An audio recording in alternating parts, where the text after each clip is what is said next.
Obviously, there's a lot of criticisms of Trump that he is bad for democracy, that he's bad for American democracy. Okay, we are a republic. We're a republic. We are we're not a democracy. Representative republic. We're not a democracy. CNN sent a man on the street to interview Trump supporters and ask them a simple question: is America a democracy? Now, of course, anybody who got through a basic high school civics class, do they still have high school civics classes?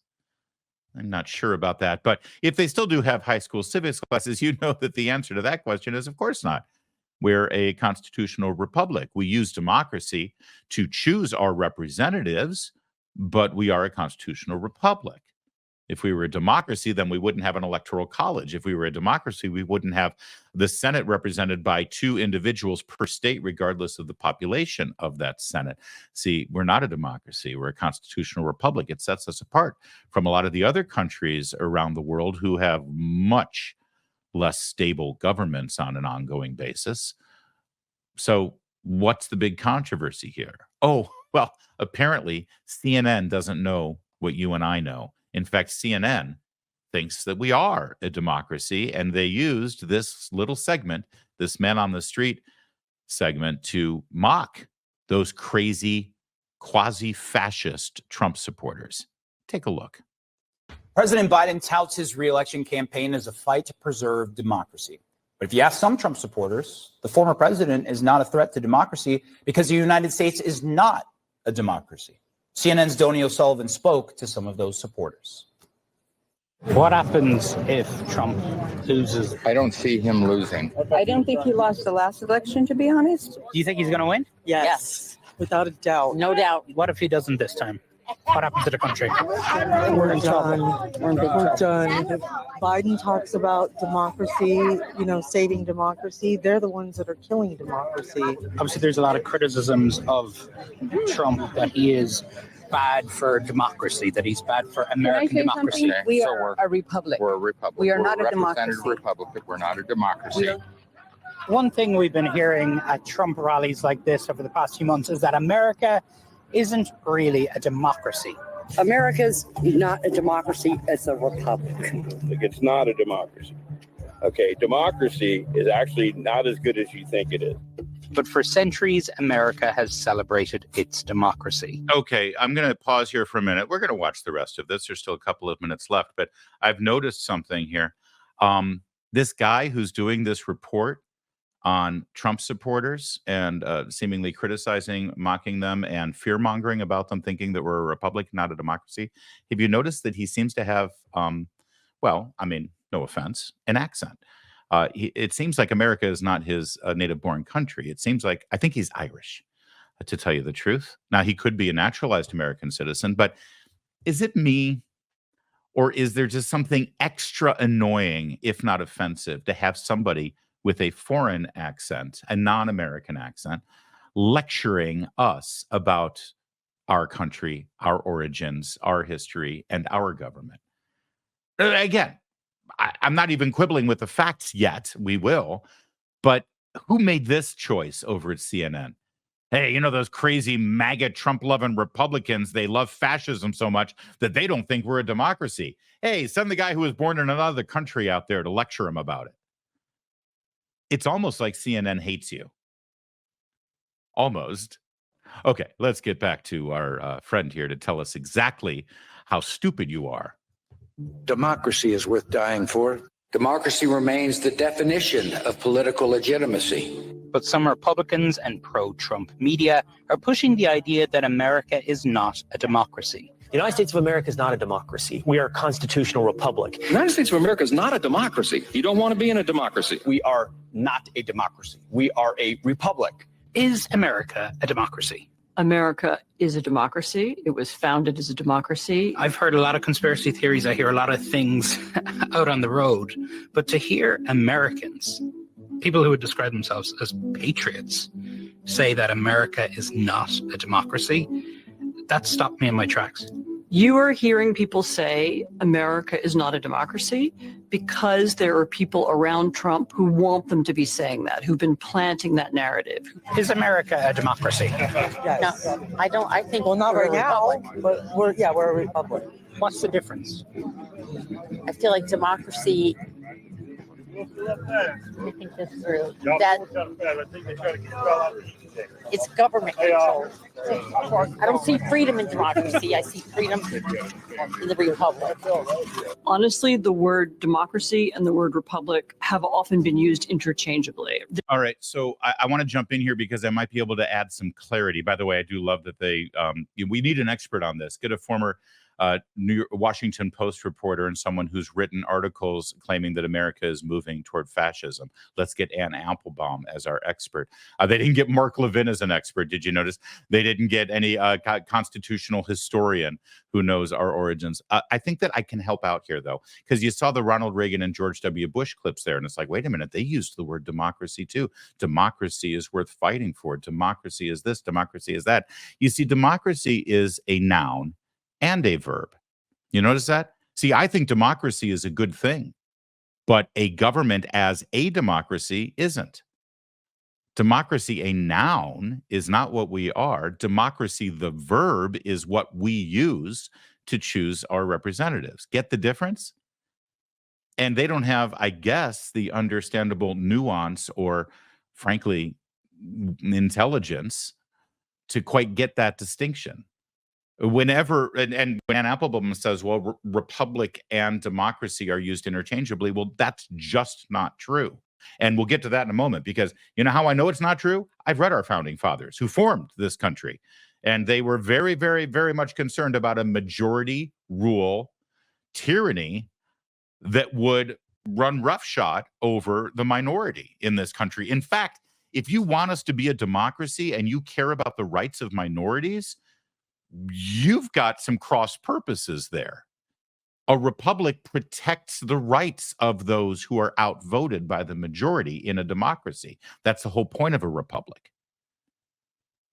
But Democrats have always wanted the tyranny of the majority rules idea. That's the beginning of their existence in this country.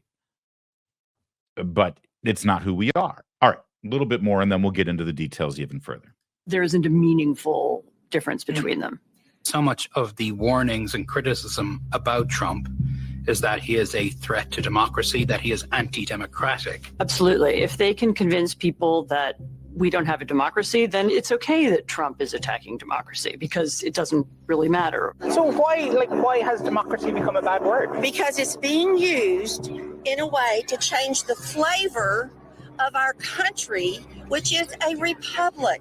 These words were used in different ways in the 18th century, and it's true the founders didn't want direct democracy, by which they meant people gathering on the town square. They wanted representative democracy. But I think the reason why this conversation about language has risen now is because there is a part of the Republican Party that would like to rule as a minority, and they need an excuse for why that's okay. And so they have begun to say, we're not a democracy, we're a republic. That's a big clue as to what they're doing here. Excuse me. You see, in the last several presidential elections, going back to 2008, every single presidential election, the Democrat has won the popular vote in our country. In 2004, George W. Bush did win the popular vote closely. But honestly, before that, a Republican had not won the majority of the popular vote in a country going all the way back to 1988, George W. Bush's father. Think about that for a moment. Since 1988, only one Republican has won the popular vote to be president, George W. Bush. The other two terms of a Republican president, George W. Bush in 2000 and Donald Trump in 2016, they did not win the popular vote, but they did win the presidency. How is that possible? Other countries around the world may ask. Well, you're in America and you know the answer. It's because we're not a democracy. We're a republic. And if you want to win the presidency, you have to put together a coalition of states that have a certain type of representation in our federal government that is not ruled solely by majority rules.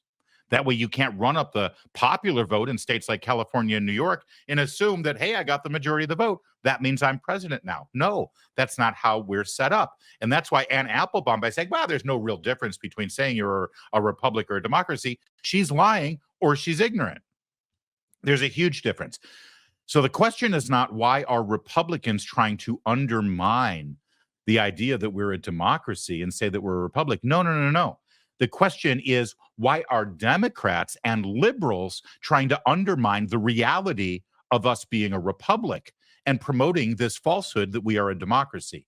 And the answer is because they want to undermine our government and the way we choose a president.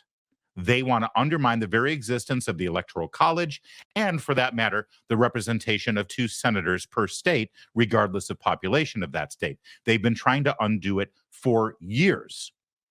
And by laying out this idea and planting it in sadly uneducated Americans' minds that we are a democracy, it suggests that the majority should rule, that the majority of those who in the popular vote who choose their president should have their way. And it undermines a president who would win the presidency without getting the majority of the popular vote. That's what you're seeing play out here. And that's why we're here to push back. And it's not 100% clear what that means, but I think they mean we want Donald Trump to be able to do whatever he wants. Wow. Some people I've been speaking to at Trump events recently have been saying America is not a democracy, it's a republic. We've always been in a democracy. First of all, I mean, we used to have freedom of speech, freedom of religion. We used to have that too. Now they're picking on the Christians and the Jewish people. I mean, how much more can we take? Are you concerned if Trump loses? Yeah. That there'll be another January 6th? No, I think there will be a civil war. That's what I think will happen. And Omar, look, there is, of course, a legitimate debate, discussion to be had on what form of democracy we have here in the United States. Direct democracy, representative democracy, in fact, constitutional republic, what you heard people mention in that piece, that is a form of democracy. But look, this is not actually a debate about government, about democracy. It's an attack on democracy. People have heard the warnings that Trump is a danger to democracy. And therefore, you have people trying to convince others that, well, the United States isn't a democracy in the first place, and therefore Trump can't be a threat. All right. Thanks, dude. Hey, go back and enjoy your Lucky Charms while the grown-ups talk now, okay? By the way, I misspoke. When I said democracy as a verb, I didn't mean it that way. I meant democracy as the descriptor of how we choose our elected representatives. Think about this for a minute. Back when our Constitution was first formed, when we sent people to the United States Senate, 2 of them per state, the people of that state did not vote for them at all. It was removed. It was twice removed, actually. They would vote for their state legislatures. And by the way, each state can decide if they want to. You know, we're going to decide who goes into the state legislature by having each county come up. The county representatives could come up with it, or district, or whatever. But they would vote for their state legislators, and then the state legislature would then vote on who the senators would be. So the people in those states never actually voted for their senators in the United States Senate. Now, that was changed eventually with the constitutional amendment, some say for the worse. But again, this is another example of pure democracy not actually being the government that we had envisioned. Let's go to Tom Elliott, who runs Grabian, and he's great on the X social media platform. He found this cut for us, by the way, that we just played for you. And he does a great breakdown here of the founders and why there's a very real reason why we are not a democracy. Founders were products of the Enlightenment, read natural liberty writers like John Locke, and understood the role of government is to protect the liberty of the individual. President Washington, for example, knew charismatic men could seduce men into giving up their liberty. Quoting Washington, "It's one of the evils of democratical governments that the people, not always seeing and frequently misled, must often feel before they can act right. But then evil of this nature seldom fail to work their own cure," unquote. The founders frequently wrote about, quote, the tyranny of the majority, unquote. That's true. You look in the Federalist Papers, you look in their personal notes, it's all over the place. They were worried about the tyranny of the majority. They wanted buffers and protections there. Understanding that in a pure democracy, it's very easy for a majority of voters to assign themselves the property wealth of a minority. The father of the Constitution, James Madison, wrote, quoting now, "Where a majority are united by a common sentiment and have an opportunity, the rights of the minor party become insecure."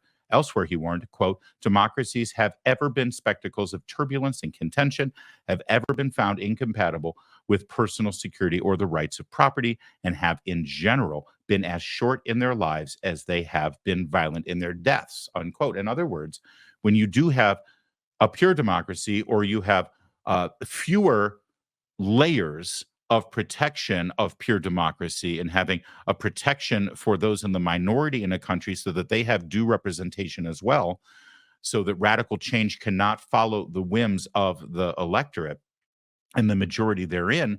When you have more protections from a pure democracy, you actually have a more stable government. You wonder why we've had basically for 240, almost 250 years now, a stable government since the administration of our Constitution. That's why it's very hard to go through radical change in this country if you've got these buffers laid out. That's why it's important to know that we are not a democracy. John Adams, back to Tom Elliott here, a Federalist, likewise understood the lessons from previous experiments with democracy. Quoting John Adams now, "Democracy will soon degenerate into an anarchy, such an anarchy that every man will do what is right in his own eyes." That's a quote from the Bible, by the way. If you read Judges and you hear every man doing what's right in their own eyes, it doesn't end well. It doesn't end well at all. "No man's life or property or reputation or liberty will be secure, and every one of these will soon mold itself into a system of subordination of all the moral virtues and intellectual abilities, all the powers of wealth, beauty, wit, and science, to the wanton pleasures, the capricious will, and the execrable cruelty of one or a very few." Well, that sounds like San Francisco. It sounds like the Democrats' dream. It sounds like Gavin Newsom's California. That tells you why we aren't, in fact, a democracy. Moving on with Tom Elliott, everywhere in the Constitution, you see protections against large groups ganging up against smaller groups, which is why every state has 2 senators, regardless of population, and why the Electoral College is designed to protect federalism and not one man, one vote. This isn't about majority rules. Never has been. And CNN doesn't understand that. Beyond CNN not understanding that, though, it's even worse. They decide to make you think that there's something wrong with you for thinking that. Oh, forget about thinking that, for knowing that, for knowing the reality of our country and its founding and why we are set up the way we are, and knowing inherently that it is superior to having majority rule or the tyranny of the majority or mob rule or whatever you want to call it. CNN is trying to convey to you and to others around the world that you're evil, that you're a fascist, that you want Trump to come in and be a dictator. And it's actually quite the opposite. It's a lot easier to get a dictator when you are a democracy. We are actually in favor of having protections from that, because ultimately we, the voters, through our elected representatives who are selected via democratic means, are there to protect our rights, our God-given rights, from the government taking them. And CNN, they think that's outrageous. They think that's racist. They think that's fascist. Thankfully, with social media still available to some of us, CNN got a pretty good lesson across the board, and it was a beautiful thing to behold. I don't think CNN's going to be trying this. In fact, we saved that video just in case it disappears sooner rather than later.